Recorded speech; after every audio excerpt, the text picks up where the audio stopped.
What up? My name is Rod Stars. Peace, y'all. My name is G1. Together we rebel Diaz. And you watching And You Don't Stop. We were raised in Chicago, and for the last 12 years we've been in the Bronx.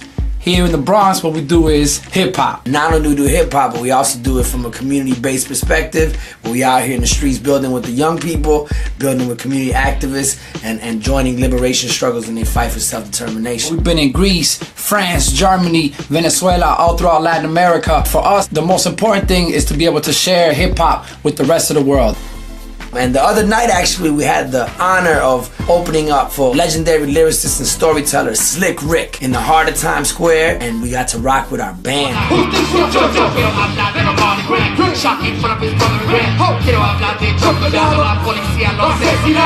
One of the songs that we performed is called La Patrulla. That's Spanish for the police. The reason why we made that song was to address the issue of police violence that happens so often in the South Bronx and throughout the United States. We're able to send our correspondent Claudia de la Cruz to hit up the mother's cry for justice. For so many people in this city, it's a sad, sad moment because closely follow the most important facts around the world with a wholesome view. We offer you to be where the news are happening with our team of 25 correspondents deployed around the globe. Live and experience the realities of our people from the South. Monday to Friday, just in Telesur. Our North is the South.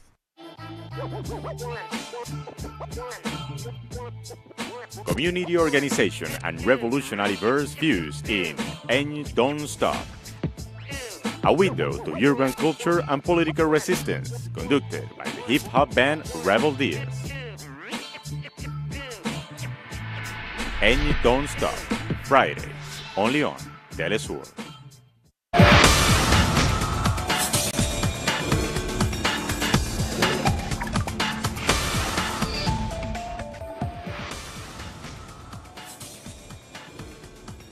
From Caracas, Venezuela, my name is Ray Gomez and this is From the South, the evening news brief on Telesur English. We start this new edition right now.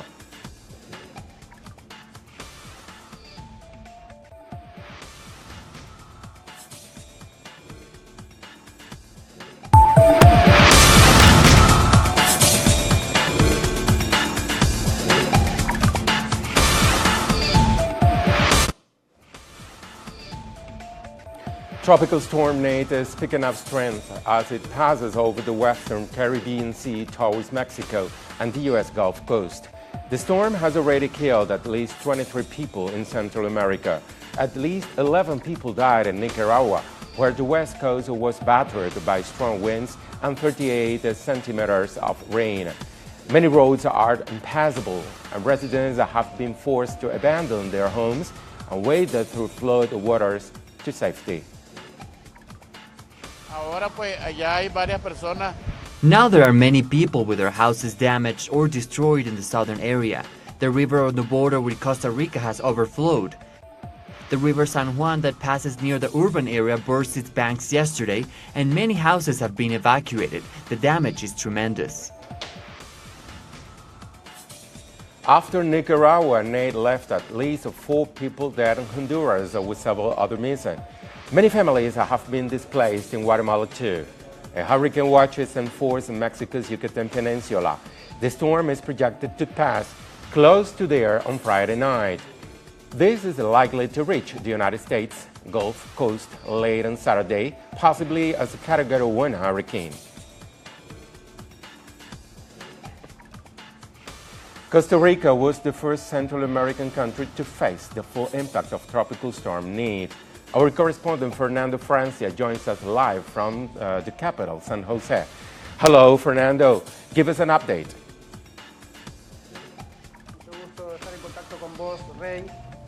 Greetings, Ray. We are here in Costa Rica, and the storms had left the nation. And as you said, it is already on Honduras, but it left several issues in Costa Rica, several problems. 10 people have been confirmed dead and some other are missing. And they have to be confirmed. We hope we can find them. Of course, this is part of the consequences of tropical storm Nader. There are more than 20 national roads blocked. Some have been severely damaged, but the authorities are cleaning it because some communities have been completely isolated because of the heavy floods, heavy precipitations, and also the mudslides that have taken place in the nations. For example, in Guanacaste, the northern part of the region, we've seen the difficult situations here in Costa Rica, with more than 15,000 people affected directly or indirectly by the storm. In Nicaragua, the storm also left several damage, and now is picking up strength in the Caribbean and is heading towards the north. It depends on the situation, and it will be keeping informing you, Ray. Thank you very much, Fernando. Fernando Francia from Costa Rica's capital, San Jose. The last United Nations peacekeeping troops left Haiti on Thursday, ending a 13-year mission that saw troops from around the world based in the Caribbean country. The UN Security Council voted unanimously in April to end the peacekeeping mission. It was one of the longest running in the world, but also one of the most controversial. Many Haitian social movements saw it as an occupation force, and it was blamed for a cholera outbreak that killed thousands. It will be replaced by a 2-year UN police mission. And protesters confronted police in the Haitian capital Port-au-Prince after the government approved the controversial 2008 budget. The police used tear gas against demonstrators and made several arrests. The protests were part of a series of 6 demonstrations planned from October the 5th to October the 17th by the Opposition Coalition of Democratic Organizations, or COD, which is demanding the withdrawal of the budget, which they believe hurts the country's poor. More news in a minute. Stay with us.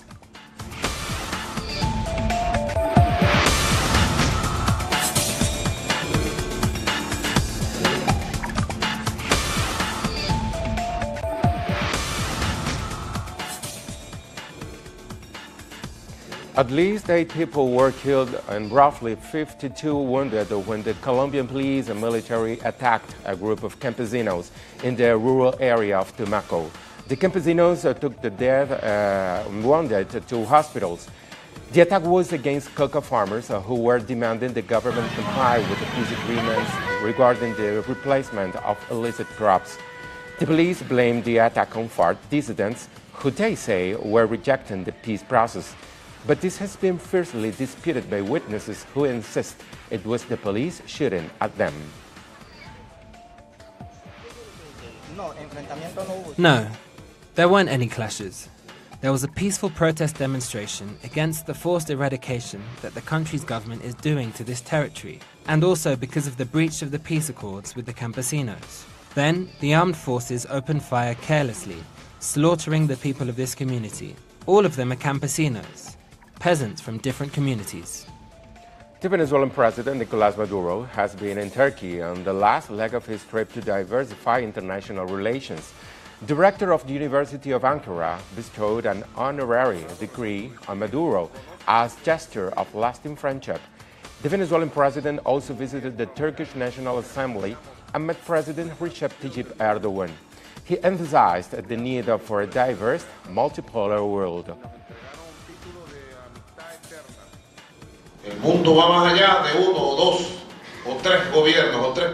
The world is more than 1 or 2 or 3 governments or powers in the world. We believe strongly in building a multi-center world, a multipolar world, one where there prevails a dialogue between civilizations, cultures, political models, religions, where nobody aims to impose by force, by coercion, their way of being, their culture, their economic model. We have a lot of work to do in order to bring together our economies, to integrate them, and build a dynamic of shared development over the next years and decades. Your friendship is an honor for us. We have to pay tribute to that with a lot of work, love, and solidarity between our countries. Before Turkey, President Maduro was in Algeria, Russia, and Belarus. Our correspondent in Caracas, Esther Yáñez, has been following the trip and sent this update. President Nicolás Maduro is close to finishing his trip. He has arrived Turkey, and this is his last stop before returning to Venezuela. Let's remember, in this trip, he has already visited Belarus, Russia, and now Turkey. The trip takes place in a very important geopolitical context for Venezuela, as the country is seeking for new strategic allies and cooperation with its fraternal nations. And this is what has motivated the president to travel to these Asian and Euro-Asian countries. As I was saying, the last stop is Turkey. He arrived there on Thursday and said that Turkey is one of the most important emerging countries in the 21st century, a powerful country with a long story, one with which Venezuela has been working with to achieve new cooperation agreements. In the context of these agreements, one of the first events being held was an act led by Venezuelan Foreign Minister Correa, together with the Turkish Foreign Minister, in the city of Ankara. There, they have installed the second mixed commission between Venezuela and Turkey. Both ministers declare their interest in strengthening cooperation relations, specifically in the financial area, with agreements on aerial transportation and security. Foreign Venezuelan Minister Correa highlighted the importance of the development without the interference of hegemonic countries, who, according to him, are acting against the peace and the world's people development. The President Nicolás Maduro supported these declarations, saying the 21st century will be the century that will end hegemonic empires and a new international order of peace and harmony based in new alliances will come instead of imperialism system. President Maduro also spoke at Ankara University to say he believed that in Venezuela they need to open Turkey departments in every university, and announced the first one will be open in one of the most important universities of the country, the Bolivarian University of Venezuela. Finally, right there in Ankara, Maduro received the honorific title of Eternal Friendship, handed over by the rector of Ankara's university. All this has happened during this intense and rapid trip in which President Maduro has visited Russia, Belarus, and Turkey. The trip is coming to its end, so Maduro will be returning Venezuela this upcoming weekend to face a decisive week in which the country will have local elections on October 15. But that would be the next week. By now, we continue to follow Maduro's presidential trip, and we will keep you informed on Telesur. Thank you very much, Esther Yáñez from Caracas, Venezuela. And the U.S. President Donald Trump has lashed out at Cuba and Venezuela in comments to mark Hispanic Heritage Month. He said communism was the past and freedom the future.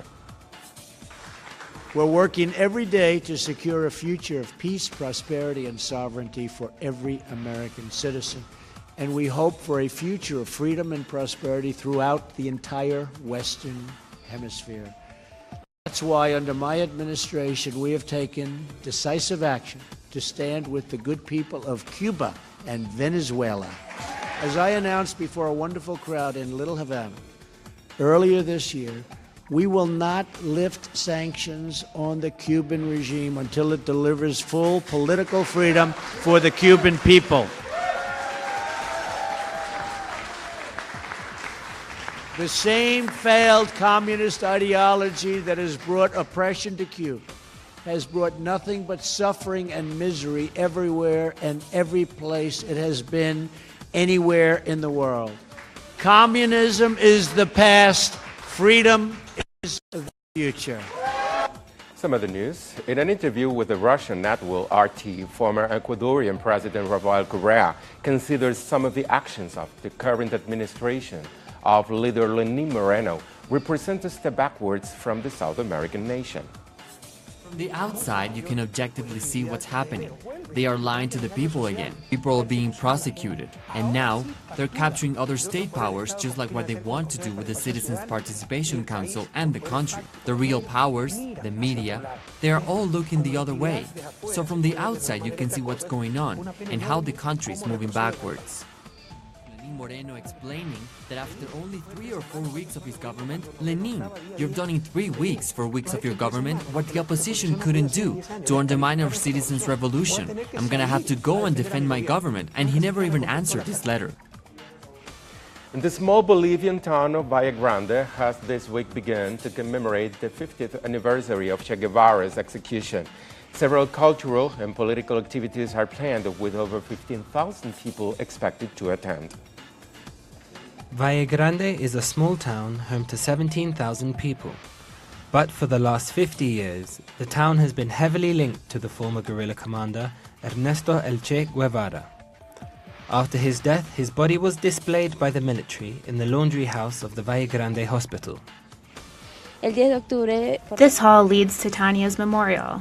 This is where a total of 8 guerrilla members, including Tanya, were secretly buried by the military during that time. From the 5th to the 9th of October, residents of Valle Grande have organized numerous activities to remember the fighters killed 50 years ago. During the week, we will hold educational conferences, including one looking at the Guevarista philosophy. Different collectives and organizations have registered to lead debates and discussions. After the execution of Che Guevara, the remains of his and other combatants were buried in unmarked mass graves. 30 years later, after an intense search by experts, their remains were found. We will hold a Socialist National and International Medical Congress on the 7th of October. Along with that, we will have a medical fair with more than 60 different types of Cuban doctors. The Cuban government, in response to the humanitarian efforts of Che Guevara as a professional doctor, deployed various medical brigades across different rural regions of the country to freely treat the poorest populations. It is a great honor for the Cuban Medical Brigade to be here in Bolivia for 11 years in order to work and give a needed service to the people of Valle Grande. The Bolivian government and other institutions who are sponsoring this week-long tribute to Ernesto Guevara estimate that between 15,000 and 20,000 people in the country and from the continent will participate during the main events this weekend. We'll be back very soon. Please stay with us.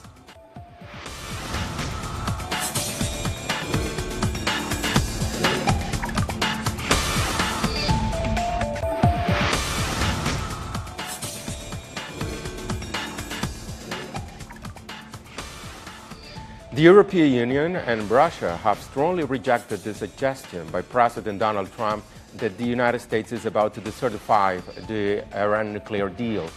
The EU's Foreign Affairs Chief, Federica Mogherini, called on all sides to stick to the international agreement, which was signed by Iran, all permanent members of the Security Council, and the European Union in July 2015. Russia's Foreign Minister Sergei Lavrov said it was one of the most important achievements of the international community and promoted non-proliferation. He said he hoped the U.S. president would take a balanced decision. Our correspondent Alina Duarte brings us more details on this. Good afternoon, Alina. Thursday, the Washington Post newspaper reported that U.S. President Donald Trump intended to decertify the nuclear deal with Iran next week. According to the newspaper, Trump is expected to deliver a speech on October 12, when he will open the door to modifying the agreement as part of a thorough approach toward Iran. Under the terms of the current nuclear agreement, Trump has time until October 15 to certify Iran's compliance. U.S. media say the president will announce next Thursday that he will not be certifying the deal on the grounds it does not serve U.S. security interests. But some of his top advisors, such as Defense Secretary James Mattis, appear to back the deal. The presidency must certify the deal every 90 days. Donald Trump has already done so twice. If he rejected it this time, Congress would have 60 days to decide whether to reimpose sanctions on Iran. U.S. media reports suggest they are likely to leave the deal in place. Thank you very much, Alina Duarte from the United States. And over to Malaysia now, where the Syrian football fans have been celebrating as their team edges closer to their first ever World Cup. Syrian football fans in Malaysia celebrate their team's 1-1 draw against Australia in the city of Krubong. Syria's national football team are hoping to make history by qualifying for the 2018 World Cup in Russia, and they could just help mend the wounds of a country fractured after 6 years of civil war. Security concerns back home have meant that all home fixtures are played overseas, but for these supporters it's the topic of football that takes priority over politics, as they discuss their country's success. We have been in war for so long, and if the politics cannot unite us, so maybe the sport can unite us as Syrians. As you see, all the people holding the same flag, singing the same songs, so I believe that sport can unite us. In the Syrian capital too, there were scenes of jubilation as fans gathered to watch their country's team, televised on the big screen. Syria will now go head-to-head with Australia in the second leg game, which is to be played next week in Sydney. The result is good, and we hope we can do something in the next game. I wish we can do something.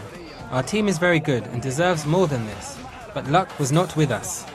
Although the team has a shoestring budget and are playing far from home, their bid to reach the World Cup is being welcomed as a respite by both government supporters and opponents. As Syrians continue to wait for the end of a war which has claimed the lives of hundreds of thousands, their wait for their first ever World Cup may be rewarded sooner. The Caribbean Broadcasting Union is planning to develop closer ties with television networks in Latin America. The Secretary General of the CBU, Sonia Gil, has been holding meetings with the President of Telesur, Patricia Villegas, at the organization's headquarters in Barbados. Gil said she was keen to change programs in both directions, giving Caribbean program makers an audience in Latin America for the first time. And there's more. Telesur's president, Patricia Villegas, also met with Barbados Chancellor Maxine McLean. We read, quote, "With Chancellor of Barbados, we shared the launch of Telesur English. Enthusiasm grows among our Caribbean brothers and sisters. So good things are coming to our TV channel." We've come to the end of this evening news brief. For details of these and many other stories, you can find them on our website at telesurtv.net/English. And join us on social media, Facebook, Twitter, and Instagram. For Telesur English, I'm Bray Gomez. Thank you for watching.